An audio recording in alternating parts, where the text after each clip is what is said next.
व्यर्थ मत जाने दो। हम सब संतों की वाणी सुनकर और कुछ समझ में आई हो तो उसका मनन चिंतन करना, और कोई भी व्यक्ति निगुरा नहीं रहना है। आपको अच्छी तरह पता है कि आज के समाज में, आज के परिवेश में हर माता पिता अपने बच्चे को पढ़ाते हैं। आपके जहन में ये प्रश्न भी होगा कि हम गुरु की शरण में क्यों जाएं? जिस प्रकार बगैर एडमिशन के, बगैर स्कूल के बच्चा शिक्षित नहीं हो सकता है, वैसे ही बगैर गुरु के मुझे आत्मज्ञान नहीं हो सकता है। और दूसरी बात कि जब तक ज्ञान मिले नहीं साचा, तब तक गुरु करो 10 पाँचा। आप अपने 3 साल के बच्चे के साथ धोखा नहीं कर सकते हो। एक स्कूल में शिक्षा अच्छी नहीं मिलती है, तुरंत वहां से बच्चे को निकाल के दूसरे स्कूल में एडमिशन दिलाते हो, तो आप अपने जीवन के साथ क्यों धोखा कर रहे हो?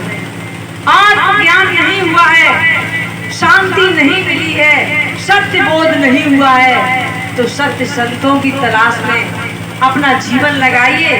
सत्संग सुनिए। सत्संग सुनने से ये मुझे अंदर से विवेक उत्पन्न होता है कि सत्य क्या है, असत्य क्या है, हम किस रास्ते को पकड़े। 3 चीजों के लिए हम हर बार संकेत करते हैं। इस शरीर से सेवा, तन से कुछ सेवा करनी ही चाहिए हर किसी को। छोटों को स्नेह प्रेम और बड़ों का सम्मान और सेवा, क्योंकि ये तन 2 मुट्ठी राख में बदल जाएगा। राख भले ही किसी की 2 किलो हो जाए और किसी की 2.5 किलो हो जाए, किसी की 1 किलो कम हो जाए। इस शरीर को बढ़ाना, मोटा करते रहो या पतला करते रहो, इससे कोई लेना देना नहीं, लेकिन इस शरीर को सेवा में लगा दो। धन को धर्म में लगाओ। अपने परिवार का पालन पोषण करते हुए कुछ धर्म में जरूर लगाइए। जिसको आपको लगे ये साधु कोई धर्म का काम करता, परोपकार का काम करता है, कोई ऐसी संस्था चलाता है जहाँ कुछ बच्चे पढ़ते हैं, कुछ बड़े बुजुर्ग आते हैं, वृद्ध लोग आते हैं, उनको भोजन और रुकने की व्यवस्था होती है, ऐसे साधु को दे दो।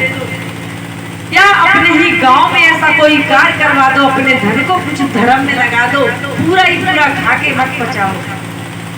तीसरा आता है ध्यान। इस मन को ध्यान में लगा दो।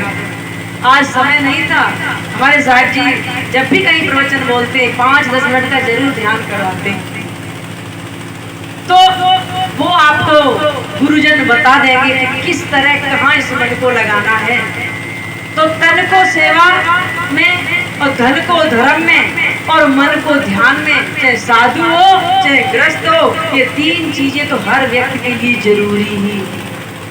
और उस सत्य ज्ञान को परखने के लिए जिन आडंबर ढोंग पाखंडवाद को छोड़ने के लिए हमारे साहब जी ने जो संकेत किया है, इनसे अच्छा, इनसे स्पष्ट कोई और बोल नहीं सकता। लेकिन फिर भी वही बात है कि हमारे देहात में कही जाती है कि पंचायत तो मानेंगे लेकिन पानी का बंधारा बनेंगे। ठीक है, आप अच्छा बोलते हो साहब जी, आप बिहार से आए हो, बढ़िया है, लेकिन हम सुबह उठ के हमें जो करना है वही करेंगे। हमें तो गोबर के गणेश बनाकर उनको खिलाना पिलाना है, वही पूजा करेंगे।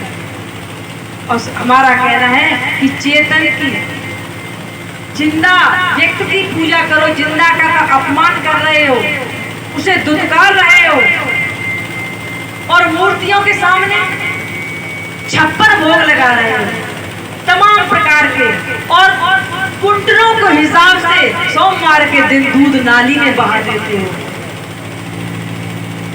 ऐसा हम पाखंड करते हैं। और चाहे अपना ही पड़ोसी 1 कप दूध के लिए, चाय के लिए मांगता हो या तड़पता हो, उसे नहीं पिलाएंगे, नालियों में कुंडलों के हिसाब से बहा देंगे। ये है आपका ढोंग और अंधविश्वास और पाखंड। तो संतों की बात मानकर कुछ इस पे मनन करो, नहीं तो तर्क करो, पूछो संतों को। सिद्धांत सत्य वही होता है जो सिद्ध हो जाए।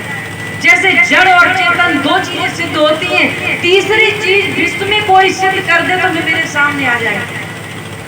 हम उसकी जीवन भर सेवा करेंगे जो तीसरी चीज दुनिया में सिद्ध कर दे।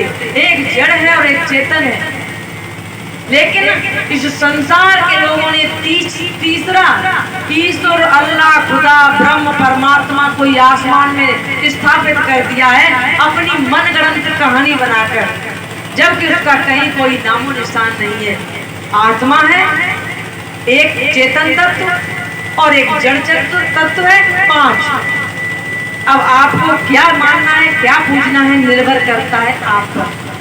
सत्संग का यही लाभ है।